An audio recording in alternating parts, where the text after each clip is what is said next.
very successfully in your career, no matter what the grades happen to be. So thank you for being here today. This is our first event of the semester. Just a quick heads up. Tomorrow at 3 o'clock in the afternoon in the Rare Books Room, we are hosting Judge William Pryor of the 11th Circuit. That's going to be kind of a casual event with cookies and coffee served. He's judging the Keedy Cup right after that, which, by the way, you should go to, especially since our chapter vice president, Mr. Neri, is one of the contenders. But getting to today's event, so we have two great speakers today, and it's really a topic that keeps on giving. So Professor Blackman was here when I was a 1L. And That's right. And he did the Obamacare event, and back then I was just a 1L rep in our chapter, and it's I've risen a bit, but here we are. Time goes in circles. So Professor Blackman is an associate professor of law at the South Texas College of Law in Houston, where he specializes in constitutional law and also teaches property law.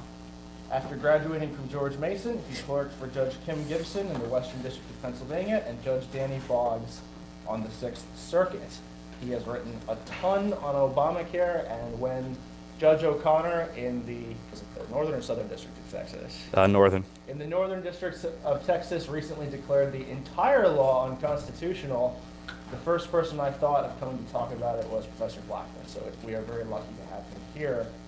And then speaking second is Professor Kermit Roosevelt, one of Penn's own great constitutional scholars. He's also a specialist in the conflict of laws, and he is the reporter for the restatement that's currently being worked on for that. So he does events for us frequently, and we're always very grateful to have him. So without further ado, please join me in welcoming our speakers. Thank you. Thank you so much. At times, covering the ACA reminds me of the film Groundhog Day, where the same script repeats itself over and over and over again in slightly different contexts. I think I've been to Penn at least 3 times talking about Obamacare since 2013, and now we're in just the most recent phase. Today, my topic is Texas versus United States. Recently, the Northern District of Texas found that the ACA is unconstitutional.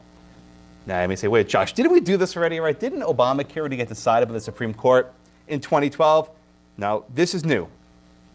Here's the argument. In 2017, Congress enacted the Tax Cut and Jobs Act of 2017, President Trump's big tax cut bill. It did a lot of things. It reduced taxes, it distributed wealth, did things, but most importantly for our purposes, it modified the ACA. And it modified one important component of the law. It reduced the shared responsibility payment, the penalty, to $0. The law did not touch any other aspect of the ACA. It didn't modify the mandate. It didn't modify any of the findings. It only reduced the penalty to 0. This gave rise to Texas's challenge.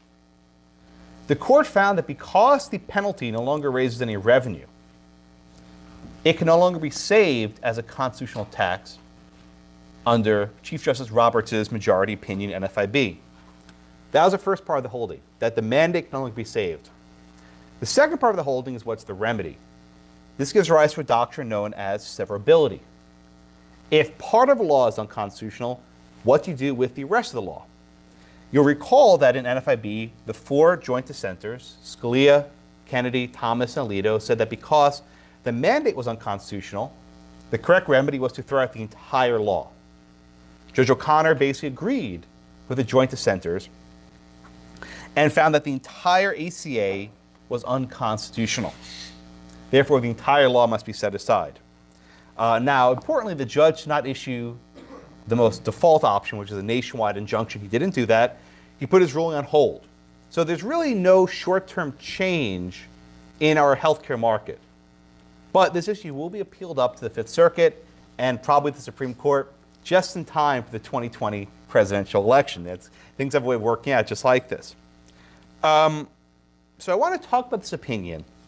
I agree with Judge O'Connor in part. I think he's correct that the individual mandate is no longer constitutional. I don't agree on his analysis on severability. I think the mandate should be set aside. Probably certain aspects of the law known as guaranteed issue community rating These are the protections for people with pre-existing conditions. I think those are probably to be set aside. But I think the rest of the law can survive. If you're interested, I wrote an article in the Texas Review and Law of Politics about this. And Judge O'Connor cited me about 5 times. So, the only time I get cited are opinions people don't like. It seems that's how it usually goes. Judges who disagree with me don't cite me, and judges who disagree with me do cite me. So I want to first place the opinion in some context, right? We now have 2 major constitutional challenges to Obamacare. The first one was filed by Florida way back in 2010, when many of you probably were still in maybe high school even, I don't even know. In that case, a coalition of conservative attorneys general from Florida filed a lawsuit in Pensacola.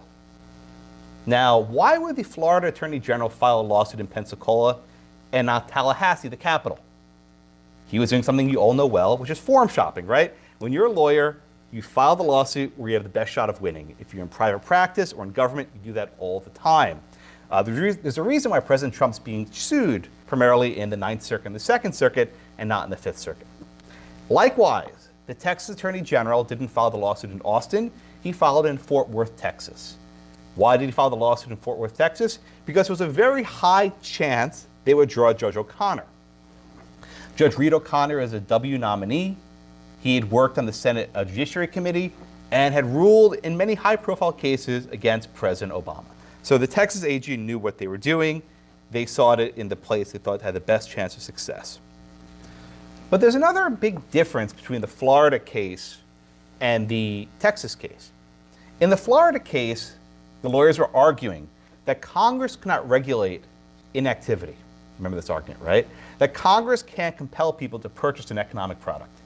This argument was ridiculed by professors, I think, including Professor Roosevelt and others. He gave a thumbs up, right? This was a stupid argument, that this was not consistent with the Supreme Court precedent, and it got 5 votes. But at the time, this was an argument that was very hard to swallow, and I'll admit, I even didn't believe it at first, at least. I came around because I actually studied race a little bit more, but it was a little bit of a leap for myself. Okay, that was in 2010. Here, Texas isn't arguing any new point of constitutional law. In fact, their argument follows from NFIB. The argument's fairly straightforward. I can say it in 1 minute. Chief Justice Roberts saved the mandate because he said the penalty raises revenue. It looks like a tax in many regards. Therefore, I can read it as a tax. Okay. The penalty no longer raises revenue, doesn't fall within the Roberts opinion, therefore the mandate's unconstitutional. That argument actually is fairly straightforward. So as a constitutional matter, the arguments in NFIB were far more aggressive than what's being alleged in Texas. It's actually a fairly mundane argument. Okay? With respect to severability, in the Florida case, they argued that the entire ACA must be thrown away. Okay, that again was an audacious ruling, but here we have the votes of 4 justices and NFIB saying if the mandate falls, so is everything else. So, as a legal matter, Judge O'Connor's ruling is not nearly as sweeping as the initial ACA challenge in 2010. It's actually far more modest. The difference, of course, is timing. In 2010 and 11, the ACA had not yet gone into effect. There have been some preliminary programs, but no one relied on it. Today, Obamacare has woven itself into the fabric of our country. And I think pulling the emergency brake on the ACA would be impossible. I'll admit that candidly. For that reason, I think that Judge O'Connor was prudent not to issue a nationwide injunction. It would not have gone very far. There's another big difference, which is politics, and we can't look past this. Back in 2010 and 11, Obamacare was unpopular. The Tea Party, remember them? The Tea Party, right? The Tea Party rose to prominence in large part opposing the ACA.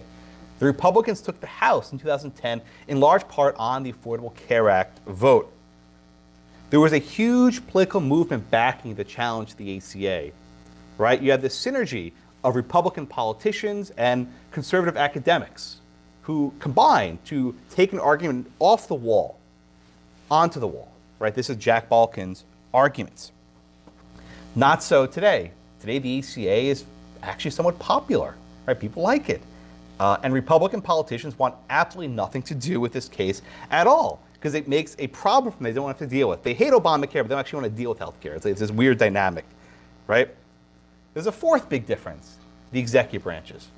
President Obama staked his presidency on the ACA. This was the cornerstone of his legacy. It was very important to him, right? President Trump, I don't even know what Trump's position is on healthcare. It's all over the place, right? It really drives me nuts. He tweets, wow, not surprisingly, Obamacare was just ruled unconstitutional. Great news for America, right? Hashtag, right? Sad. As I predicted all along, Obamacare has been struck down as unconstitutional. Now Congress must pass a strong law that provides great health care and protects pre-existing conditions. Mitch and Nancy get it done. So I don't know what his position is in health care. It makes no sense, right? He likes Obamacare, but he hates the name. I would just call it Trump care, let him leave it at that. But it's this bizarre schizophrenia. Now, I don't care so much what Trump thinks. What's more important is the executive branch, right? So it operates independently of the president, as it were. The Attorney General, then Sessions, declined to defend the mandate. He argued that under the NFB decision, the mandate was no longer constitutional. He also declined to defend the guaranteed issue community rating provisions. These are the regulations that prevent insurers from charging more to sick people. So we have the situation where the executive branch is now declining to defend Obamacare, which was vigorously defended by the Obama administration. And in a little bit of a historical irony, the House of Representatives has intervened. And who's their lawyer? Don Verrilli. Who's Don Verrilli? He was the lawyer for Obama to defend Obamacare the first time. So we have this deja vu where Don Verrilli is defending Obamacare and Texas is challenging it's unconstitutional, and the executive branch is somewhere in between. Okay? Now, 2019, again, is very, very different than 2012. Why am I giving you this backdrop? I think you have to separate this case from the politics, right? If this was an exam question, right? If a professor had put an exam question a couple of years ago saying that Congress dropped the penalty to zero, is Obamacare unconstitutional? If I gave that question, I'd say, yeah, it is. But we're not living in a law school exam. My exams are the subject of popular news, I guess. But we're not living in a world of just exam questions, right? This has practical consequences. If the courts rule that the ACA is unconstitutional part, people will be affected by it. And I don't want to lose sight of that. So what I'll try and do in this talk is focus as narrowly as I can on the legal issues, the specific legal issues, but also keep in mind that there are a bigger picture here, right? There's a bigger story of how this might go down. I've written now 2 books on Obamacare, third one's in the works, that this case is often going to be turning on things that aren't strictly legal. So let's first start off and ask a question, right? How can a district court declare the mandate unconstitutional, right? Didn't Congress repeal it? After the 2017 tax bill passed, Republicans were ebullient. They boasted, we repealed Obamacare, we repealed the mandate. They were all bragging about it. They were all full of it, right? That didn't happen. They did not have the votes to repeal the mandate. Let me explain why. In the Senate, there's something called the filibuster. You all know what this is, right? To do anything in the Senate, you need basically 60 votes, right? You have to invoke what's called cloture. There's an exception, though. For certain types of budgetary matters that affect revenue, you only need 50 votes. This is known as the budget reconciliation process. Indeed, when the ACA was passed in 2010, part of it was enacted through this reconciliation process. Why? Ted Kennedy died, Scott Brown was elected, the Democrats lost their 60th vote. So a huge chunk of the ACA was passed by this reconciliation process. And one of those components was the penalty. See, I even confuse it myself, right? The penalty. Congress could not have repealed the mandate with the vote they took. It wasn't possible. They just did not have the support. All they could do was to nuke the penalty, to drop it down to zero. So what's left over? The mandate is still in the books. And let me read it to you. It's section 5000A, sub A, of the ACA. It says, an individual shall means must, shall for each month after 2013, blah, blah, blah, blah, blah, be covered under minimum essential coverage. The Supreme Court said in NFB that the most straightforward way of reading this is a command, a legal command to purchase health insurance, right? And that's still there. So what I've said so far should not be very controversial, right? Everyone agrees the mandate's still in the books. But then, Josh, what is there left to challenge, right? A mandate with a $0 penalty is not a mandate at all. It's toothless, right? What exactly is there left to challenge? right? And this is an intuitive argument, and I understand the argument quite well, right? How can a mandate continue to exist if there are no legal consequences for disobeying, right? And that's the argument. It's very simple to state. And I think it fails for, I think, two important reasons, both as a matter of law and policy. Now, this might be a case where law students have a hard time grappling with this, because we're all law students, right? If there's no consequences, do what we want. But for some people, and this is true, a mandate without a penalty will still compel them to purchase insurance. And you don't need to take my word for it. In 2008, the CBO, the Congressional Budget Office, put out a report. And it said, quote, personal values and social norms play an important role to enforce compliance. Even if there's no monetary penalty, people will comply with the mandate. Why? People have values and norms. And when the law says, I want you to do X, people say, okay, I'll do that. Why? The morality, their personal ethos, right? They have a sense of right and wrong. I don't exactly know what it is, but I'm willing to accept that people say they feel compelled by a mandate, that they still are actually under a legal obligation. And indeed, in the Texas litigation, two plaintiffs put in affidavits, and they said, we still feel compelled to follow the mandate. Are they right or wrong? I don't know, but for purposes of motion to dismiss, we take the facts as pleaded. And I think that's an important point, right? There's no allegations they're lying. I'm sure if there's discovery, you can poke holes in them, but I do think that they are telling the truth. Now, you may say, wait a minute, Josh, that's bullshit, right? No one is going to actually buy insurance if they don't have to. And again, the numbers, right, hashtag math, backs it up. CBO and the Joint Committee on Taxation put out reports. And they calculated what would happen if you repeal the mandate, what would happen if you repeal the penalty, what happens if you only repeal the penalty. They measure that some people would still buy insurance, dollars and cents, with a mandate and no penalty. This is an actual government report.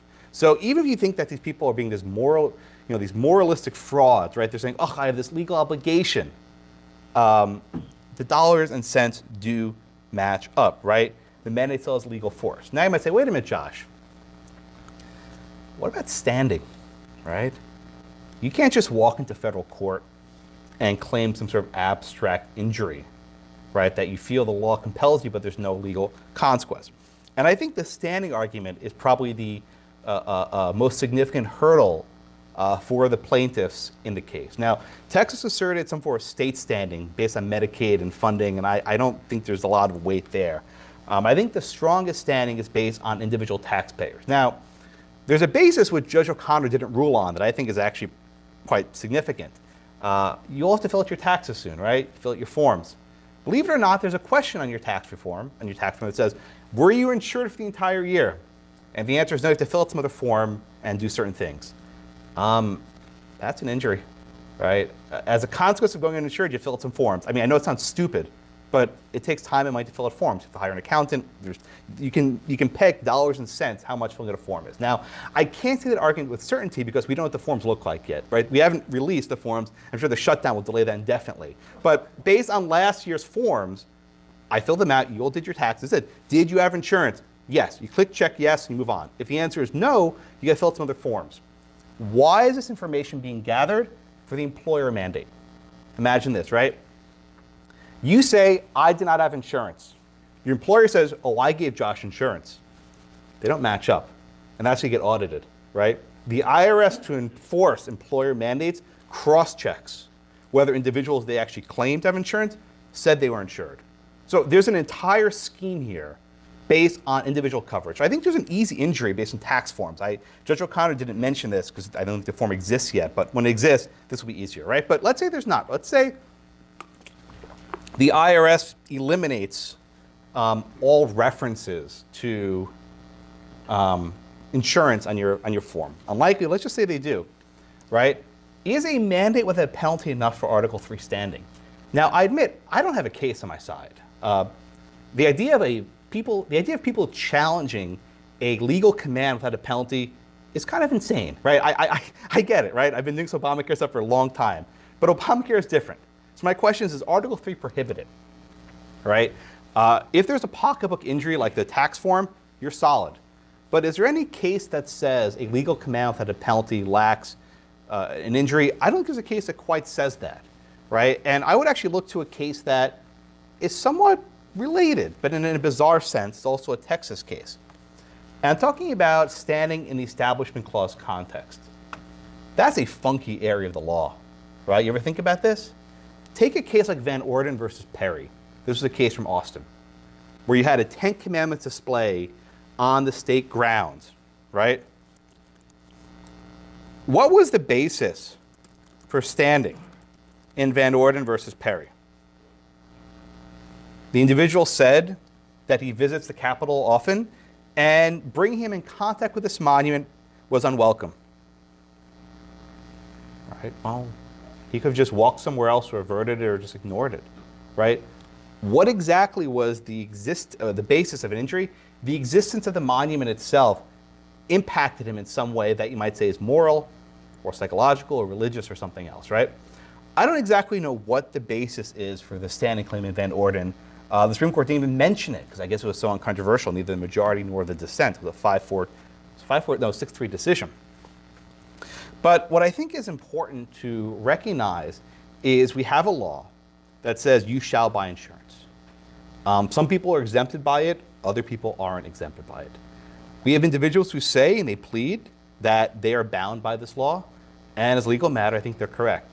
I think that's enough to clear the standing threshold. I think it's a close question, and I think Judge O'Connor could have used a little bit more humility in his opinion and acknowledged how close the question was. But I don't think there's any precedent that forecloses it. I think there are some precedents that actually support it. So that's the standing argument. I want to close now and talk a little about severability, which I think is the weakest component of Judge O'Connor's ruling. And let me state the obvious up front. When Congress in 2017 voted for the tax cut bill, they did not intend to kill the entire ACA. I can say that with a high degree of certainty, right? That when the Republicans in 2017 voted to rescind the penalty, they were not trying to kill the ACA. You're not going to get an argument from me, right? So if you ask, what was Congress's intent in 2017? Yeah, maybe mixed, right? Some people wanted to just kill the penalty. Some people thought they were also killing the mandate, but I don't think that their intent bled, so to speak, to the rest of the ACA. That much I think is easy, and we don't have an argument. But the question is this: which intent controls for purposes of severability? Congress in 2010 or Congress in 2017? I know this sounds like an easy question. Of course, Josh, the later in time intent prevails. The question is not that simple for a couple reasons, right? Let me explain. First off, Congress made a number of findings in 2010 about the mandate. They said that the penalty was essential to the operation of the ACA. Essential. They said it over and over again. When you're talking about these findings, these are very important for severability arguments. And in fact, the Obama administration cited these findings as evidence that you could not sever the guaranteed issue community rating provisions, right? Congress did not repeal those findings. I know this sounds silly, but if Congress wanted to change the congressional findings on the importance of the mandate, they could repeal them. And they didn't. We know they didn't. So I think those findings are still in effect. So how do we assess statutory findings in 2010 versus the permeating ethos of Congress in 2017? I think the specific actually does control here. But there's another principle based on a case called Frost, F-R-O-S-T. This is an old case from the 1920s, but I think it establishes an important principle. It says like this: when a legislature amends an old law, and they take an action that's unconstitutional, their action's a nullity. So let's just say in 1900 we pass a statute, it's fine. And in 1910 we add a provision that's unconstitutional. For example, it violates equal protection, right? We say that the amendment, the proviso itself was invalid, and we set aside the proviso, the amendment. But for severability, whose intent do we consider? Do we consider the intent of the original Congress that acted lawfully, or the later in time Congress that acted unlawfully? And I think Frost teaches that you actually look to the intent of the Congress that acted lawfully, not the Congress that acted illegally. That would mean that we follow the intent of Congress in 2010. But you should figure out there's a weird wrinkle here, and I want to make this point bluntly. My argument here cuts against my interest in an important way. The ideal remedy here is not to strike down the mandate. It's to strike down the tax cut. Whoa. What did you just say? If you read Frost carefully, and I read this case very carefully, it's an old case. It says you disregard the action the legislature that acted unlawfully. Congress in 2017 violated the Constitution, right? John Roberts said you can only have a mandate if it raises revenue, and Congress said, screw you, John Roberts, we're going to kill the revenue. We want an unconstitutional mandate. That's exactly what happened, right? And they were saying, screw you, John Roberts. That was basically that was in the legislative history. No, it wasn't. But that was in the the subtitle of the bill, the Screw You, John Roberts Act of 2017, if only, right? So I think, and again, this is how you know I'm not arguing out of interest. I think the correct remedy would actually be to set aside the tax cut. I mean, can Congress even rescind a tax cut? Can the court rescind a tax cut? I don't even know, right? It raises revenue, people have to get refunds. I mean, it's complicated as hell. Now, why does this not provide the remedy in Texas versus United States? This is actually an important procedural point. No one challenged the tax cut. No one challenged it. Texas didn't challenge it. I don't think courts have a roving license to strike out pieces of the US code they don't like and find unconstitutional, right? There's a limited menu of remedies that a court can use. Now, in a parallel case in Maryland, it's being brought by the Maryland Attorney General acting as Tom Goldstein. It's a Tom Goldstein case, right? Nowadays, basically, AGs just farm out their staff to big law firms. Like, Hawaii's AG was basically Neil Katyal, and now Maryland's AG is basically Tom Goldstein, right? Maryland challenged the tax cut, and that remedy is in play. Now, it's a good question. Who has standing to challenge a reduction in taxes? Can you imagine, right? Texas is challenging a mandate with a penalty, and Maryland is challenging a tax cut that reduces tax to their citizens. We are just in topsy-turvy land. Why does this matter? If the Fifth Circuit holds that the ACA is unconstitutional, and then the Fourth Circuit holds that the remedy is either to kill the tax cut or uphold the ACA, this gives the Supreme Court a very nice bundled package for the 2020 election to consider. And I don't know where this case is going to go. I do think it's a fairly difficult case in regards to standing. I think it's a tough case in regards to severability. But a lot of the criticism of this case, I think, is a little bit perhaps premature. And I say this as someone who lived through the previous ACA challenges where these cases were ridiculed, right? And they said these cases have no chance of standing. I don't put a lot of attention to that. People can criticize me, it doesn't really bother me, so I'm fine. There are people I respect who disagree with me, and I respect their opinions, but I will let my argument speak for itself. And I'll turn over to Professor Roosevelt to explain why I'm insane, or something like that. And I welcome any of your questions afterwards. Thank you all so much.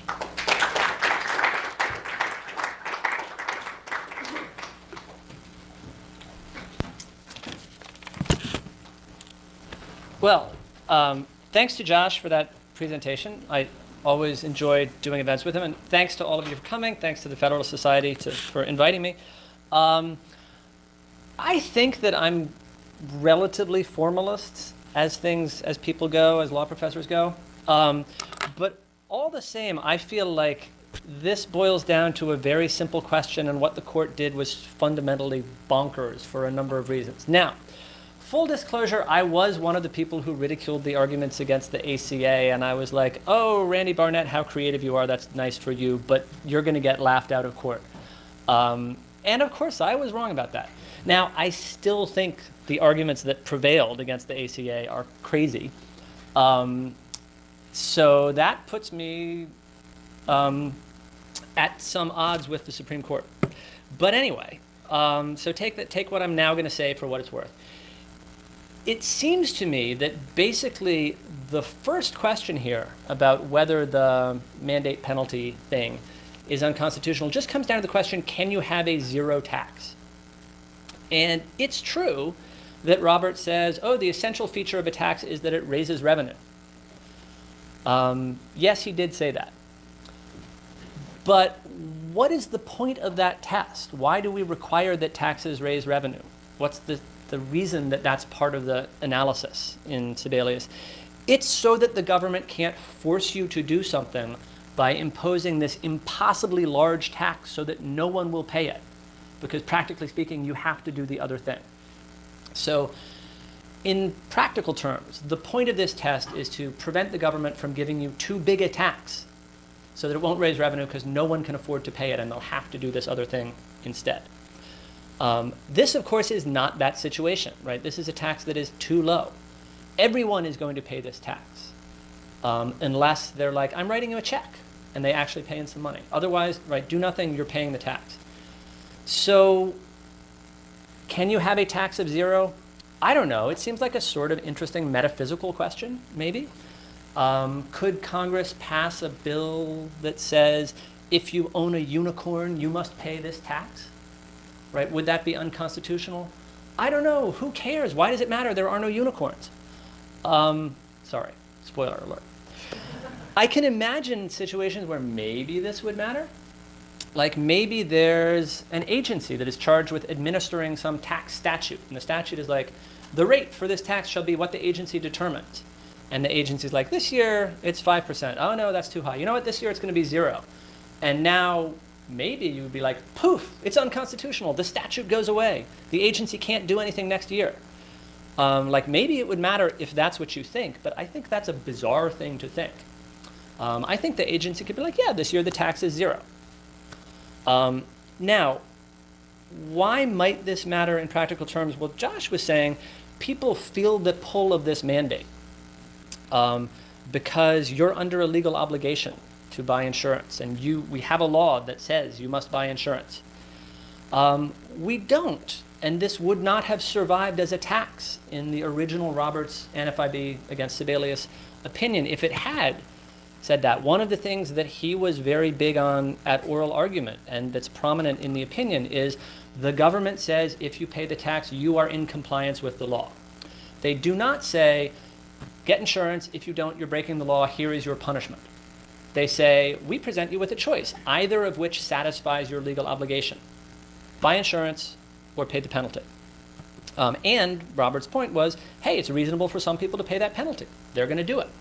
The other things he said about what makes this a tax is there's no scienter requirement, it's administered by the IRS. All of those things are still true.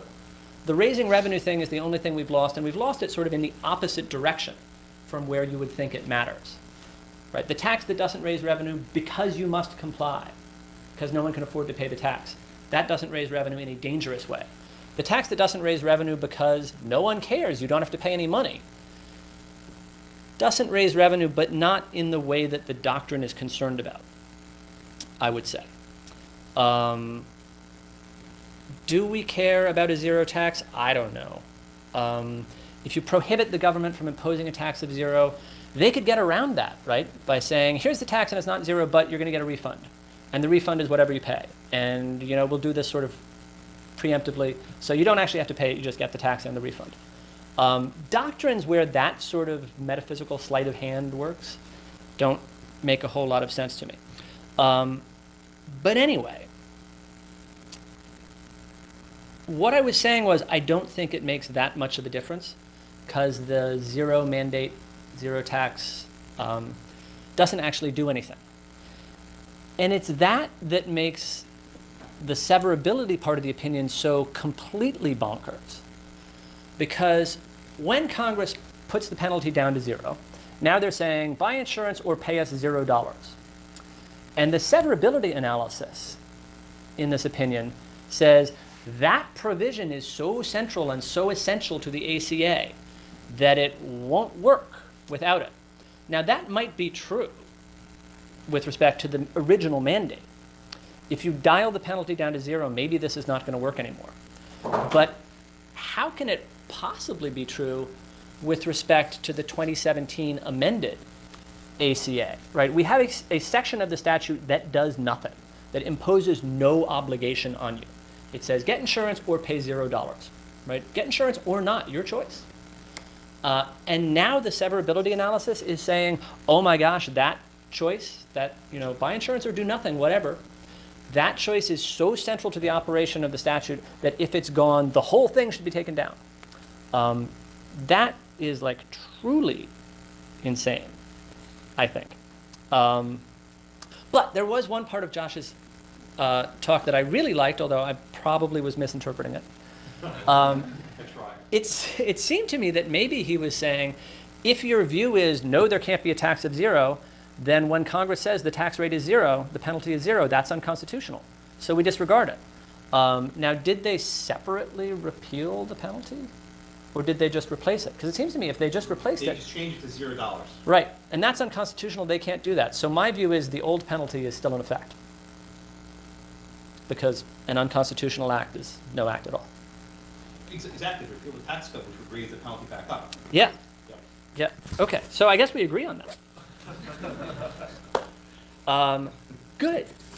So what is my ultimate takeaway on this, what I'm trying to say is, I think it's relatively simple, right? The question is, can you have a tax rate of 0? We do have some tax rates of 0. Like, what's your tax rate on your first $100 of income, right? That's 0. But if we say that Congress can't impose a tax rate of 0, okay, who cares? A tax rate of 0 doesn't do anything anyway. But because it doesn't do anything, it's really, really crazy to say the provision that doesn't do anything is so important that if you take it out, the rest of the statute must fall. That's really weird. However, weird things happen in ACA litigation. But for the political reasons that Josh was talking about, I don't expect this to go very far. And I am confident in that belief, even though I was so wrong about the original ACA litigation. We'll be back in 3 years. We'll debate this again. Like, I was wrong. Maybe. It's happening. Very good. All right, let me give you a few points of brief rejoinder, and then we'll go to Q&A. In 2012, when the ACA was before the Supreme Court, the challengers, represented by Mike Carvin on one side and Paul Clement on the other, so it's pretty powerful lawyers, they were challenging the mandate and not the penalty. Right? They were actually very careful to challenge the mandate, not the penalty. And they agreed with the government that there were no criminal responses, right, criminal liabilities for going uninsured, right? They actually agreed in that point. We read, and by we I mean myself and probably a few other people who haven't spoken up quite yet, that I'm always the guy taking the arrows, it's okay, that the Roberts opinion was broken up into parts. And the part of his opinion that focused on the mandate only focused on the mandate, didn't even mention the penalty. And Roberts said the most straightforward way of reading section 5000A sub A is as a legal command, without regard to the consequences. And it was only because the penalty could be construed as a tax that they were able to save the mandate. Now, this was Roberts' opinion. Roberts actually found in the saving instruction there is no mandate. He said there's merely a penalty in going uninsured. This is an important point. The saving construction says there is no actual mandate. Despite the language of 5000A, there's merely a penalty in going uninsured. I take Roberts at his word, and I mean that sincerely. If we no longer have the revenue being raised, then we're left with the most straightforward reading of the statute, which is a legal command independent of the obligations. There was no consequence in 2010 or 2017 for violating the mandate. I think it's an important point. The metaphysical question, I agree, is a fun one, but I think it's legally irrelevant at this point. You take well-pleaded facts as true, and there's a legal command, people say they feel compelled. I think that's where we go from the purposes of the inquiry. One last point on severability, then I'll go to Q&A. I agree with Professor Roosevelt that in 2017, Congress didn't intend to kill the mandate. I'm with you. I didn't intend to kill the ACA. I get that. But there are ways for Congress to speak, right? Congress can speak through statutes. Congress can speak through legislative history. Congress can speak through press statements. They can speak through tweets, right? There are different ways to ascertain legislative intent. We have a statute that's still in the books that's not been repealed that says that the mandate is essential to the operation of the ACA. That statute's still there. And I think courts can't simply ignore that based on what Congress may have expressed in legislative history or Congress may have expressed in tweets and social media in 2017. And so long as those findings are there, they have to work. And those findings say that the mandate is essential to the operation of the ACA, and without the mandate, other parts of the ACA must go away. Anyone want to respond? Yeah, sure. On that point, findings are great, right? Why do we care about findings in severability analysis? Because they're evidence of legislative intent, I think. Mhm. Like, what would Congress have wanted? Well, if they say, this is really important, and without it, the rest of it should go away, then the court would be like, yeah, they thought it was really important. If we strike it down, the rest of it should go away. What Congress does, though, is sometimes more direct evidence of intent. So when in 2017 Congress says, we're taking this down to 0, they're basically killing the mandate, right? It means nothing now. So if the question is, would they have wanted the rest of the ACA to stand with no mandate, that's what they did. I mean, maybe we sort of disagree on whether they wanted to kill the mandate or not. I think they did want to kill the mandate. I think maybe they hoped that would bring down the ACA. But I don't think in their wildest dreams they imagined that it would bring down the ACA because a court would say, by gutting this provision, you indicated an intent that if it's not effective, the whole thing should go down. Because they basically took it out and they left the rest in place. Okay, I'll close with one note. When Congress voted in 2017, I said, oh crap, they just killed the ACA. Right, this was obvious to me. It was obvious to, did you think about this in 2017? Yeah, of course. Yeah, so I suspect there were staffers on some, maybe Ted Cruz's staff and others like, oh wow, this is really good. And the lawyers in Wisconsin and Texas said, oh wow. So I suspect there were some people, quietly, who realized that if they do this, it would launch a court challenge. I was just waiting to see who's the first to sue. I didn't know who it would be. Well, I mean, I thought you'd get like the death spiral, right? I think my thought was they're trying to kill it because it's not going to work in practice. Oh no, I think they were trying to set. I think some people thought they were saying for court challenge. They thought this? Oh, I did. Immediately. In fact, I'll make a mea culpa confession. Randy Barnett and I are writing a series, a new book on constitutional law, and we had a chapter on the ACA, and we actually wrote that Congress repealed the mandate. And I was like, no, we got to change it, Randy. And then we re-recorded it saying they repealed the penalty because we knew that this case would come around. So this was obvious to at least me, and maybe I'm a junkie, but I agree with Kim. This is a very unlikely to succeed challenge. I don't think the court wants to take this in 2020, but if the en banc Fifth Circuit upholds Judge O'Connor's ruling, which I think is a possibility, the court has to take it. And then John Roberts will do what he does every year, which is break my heart. He's doing this more and more now. He breaks my heart, and maybe Justice Kavanaugh will break my heart too. They'll have his little lovers duo, right? Of how do we prove them wrong about us, and by giving them everything they want. I don't like beer. Okay. Anything else you want to mention? I do like it. Oh, well, good to know. All right, questions. Yeah. So, just last term, I believe the Supreme Court had another opinion on severability. Yes. They splintered a little bit in NCAA and Murphy. Yeah. Does anything in that opinion change sort of the direction the Supreme Court's going as to severability, or? Yes. I'm glad you mentioned that. So you may think that the safest vote in the court to kill Obamacare is Justice Thomas, right? Of course, Justice Thomas. Read his opinion in Murphy versus NCAA. This was Christie, right? We know Governor Christie, now it's Governor Murphy. In Murphy versus NCAA, Justice Thomas made a point that I've been chewing on for months. I'll see what maybe Professor Roosevelt thinks. He says, the basic aspect of federal litigation is you can only challenge laws for which you have an injury, right? So if I'm injured by provision X, I can challenge that. But under the severability doctrine, a person with injury X can actually challenge the entire law. How can it be that a taxpayer has standing to set aside laws regulating hospitals and medical device manufacturers, right? And Justice Thomas says we should have a more narrow conception of severability, that we should only set aside provisions that the plaintiff himself has standing to challenge. If that's the case, the end result is you strike down the mandate, nothing more. And actually, I'd be happy with that, right? If the court holds that the mandate's unconstitutional, but we can go no further, I will raise a flag of victory. But the court as a whole is, I think, sort of a state of flux in severability. Do you have any thoughts on Murphy? No. I mean, I have some general thoughts, I guess, which is Justice Thomas is not. I think Justice Thomas is one of the more principled justices. Yeah. So he has things he believes, and he pretty much believes those in every case and doesn't sort of swing around expediently. But I think he would be capable of it. If you say so. I mean, sometimes Thomas is like, well, sometimes Thomas, he'll often like concur, like, oh, the majority does this, but this is what we should really be doing, and it's something very idiosyncratic. I don't feel like he often throws away his vote for a result he would like because he's got an idiosyncratic theory. Like, for instance,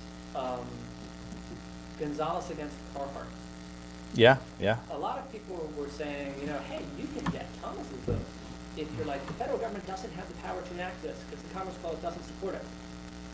They didn't, the litigants actually didn't make that argument. They didn't raise it, So, yeah. I mean, He flagged it. who knows how it would have fared, but I don't think they would have gotten the vote. Dormant Commerce Clause might be one exception. Thomas does not believe in the Dormant Commerce Clause. He refuses.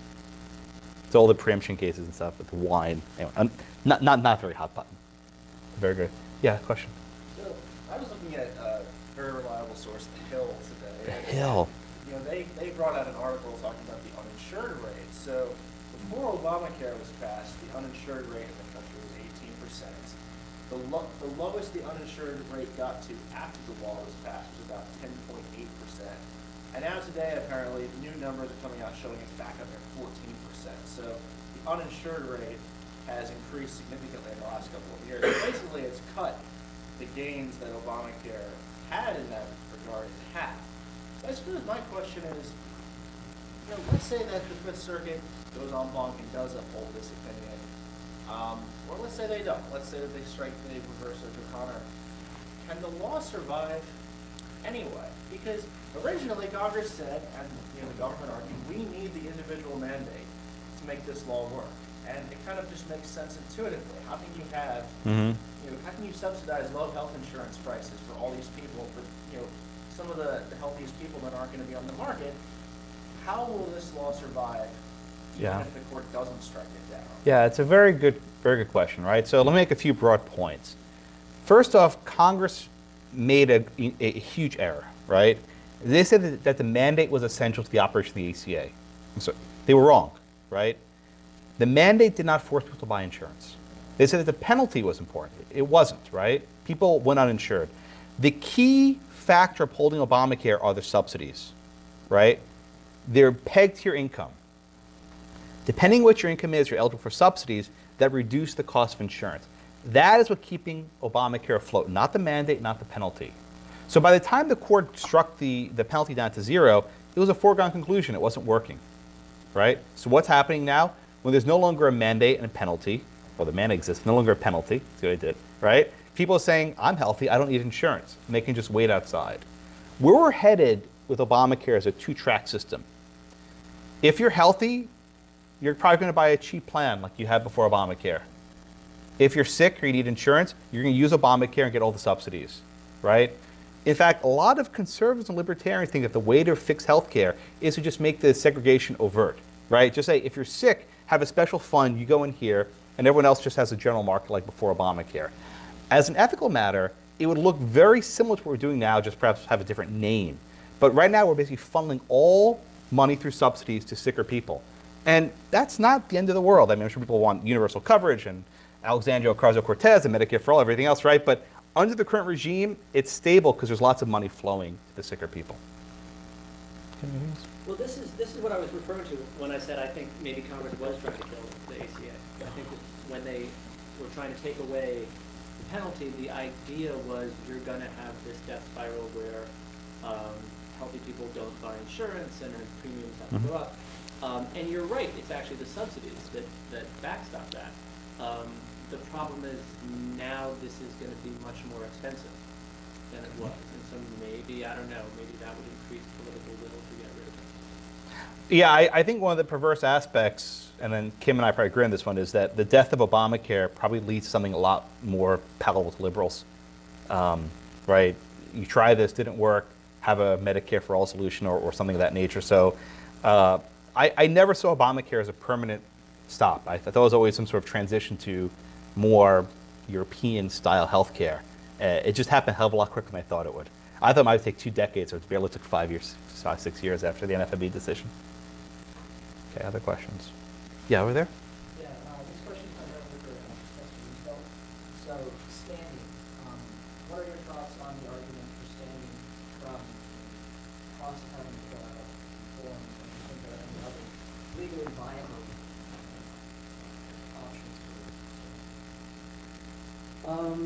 The cost of having to fill out the forms seems weird to me.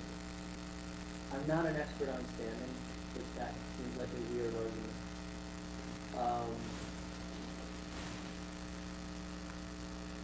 Are there other arguments for standing? I don't know. The whole thing just seems weird to me.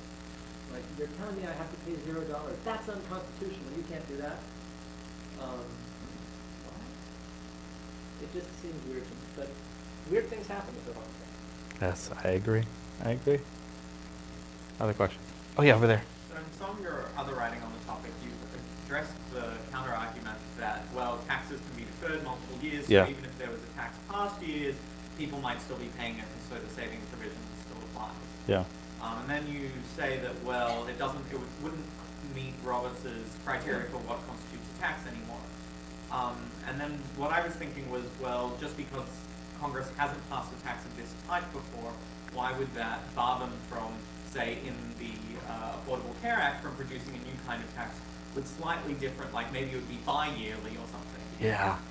Yeah, very, very good question. I can tell someone actually reads my writings, right? Which I'm always grateful for. New Jersey has raised an argument saying, look, it's true in 2019 the penalty no longer raises revenue, new revenue. But, surprise, surprise, people don't always pay their taxes on time. Fact of life. Some people defer their taxes legally, some people defer their taxes illegally, right? They might pay their taxes 10 years ago, back taxes, right? So it's theoretically possible that the penalty from 2018 will generate revenue for the government basically indefinitely, right? Forever and ever into the future. People probably haven't paid their 2013 or 2014 penalties yet, right? So there's a lot of future revenue. I think there's an easy response to this and probably a more difficult one. The easy response is Roberts' opinion is not an accounting exercise, right? His opinion, the language of the opinion was pegged to revenue generated from that year. Now, my friend over here says, what happens if Congress changed it to a biannual penalty, right? I think in that case, Roberts' opinion would probably have to change, right? The court would say, well, it's still raising revenue every other year, so it's okay. But I want to use Kim's proposal. What if in a couple of years, Democratic-controlled Congress raises the penalty to $1, just $1? Does that make the mandate constitutional again? Yes. What happens, say the Supreme Court agrees with Josh, right? And they say that the mandate's unconstitutional. And then the next year, the Congress increases the penalty to $1. Does that bring the mandate back to life? This is what I call Schrodinger's mandate, right? Where the existence of the mandate depends on how much the penalty is. It's a very bizarre thing. I blame John Roberts. I blame him for a lot of things. But this is his fault. He created this bizarre reality where the constitutionality of a law depends on how much the penalty is. Let me tell you something. I was thinking about this years ago, right? Roberts has this one line in his opinion where he says, if the cost of insurance is greater than the average policy, the cost of the penalty is greater than the average policy, and it's unconstitutional. I was researching places in the country where that was true. And I found for some people, the cost of the penalty would have been more than actually buying a policy. And I was just considering, I blogged about this, someone sue. So I was aware of the Schrodinger's mandate years ago and trying to poke ways of making Roberts' opinion stand by itself. So I blame John Roberts for this ultimately. But it creates a very fun federal courts question, right? Can a statute be resurrected, right? Can the Congress then decide, aha, we now have this mandate, therefore we have to bring back the law into constitutionality? And I'll close with this one point. Courts don't actually strike down laws. We use that phrase all too often. A court declares a law unenforceable because it's unconstitutional, but the law remains in the statute book, right? Right? Courts can't erase a statute from a book. This is Jonathan Mitchell has an article called The Writ of Erasure Fallacy. In Texas, right, we had Lawrence against Texas. Let me tell you something, the sodomy statute's still there. It's still there, it's still in the books, with a little notation, declared unconstitutional in Lawrence against Texas. Other states still have sodomy statutes in the books. They're not deleted. If they're enforced, they'd be halted in court. So it's a very fun question. What happens if the revenue is raised in the future? A lot of weirdness happens, I suppose. But my present concern is, as it's constituted now, I don't think the mandate is constitutional. But very, very thoughtful question. Thank you, sir. Other questions? Anything else? Going once? Twice? Professor Roosevelt, anything else? Yep. Thank you very much. Give our speakers a round of applause. And just one more quick Oh, you left me hanging. if you are interested in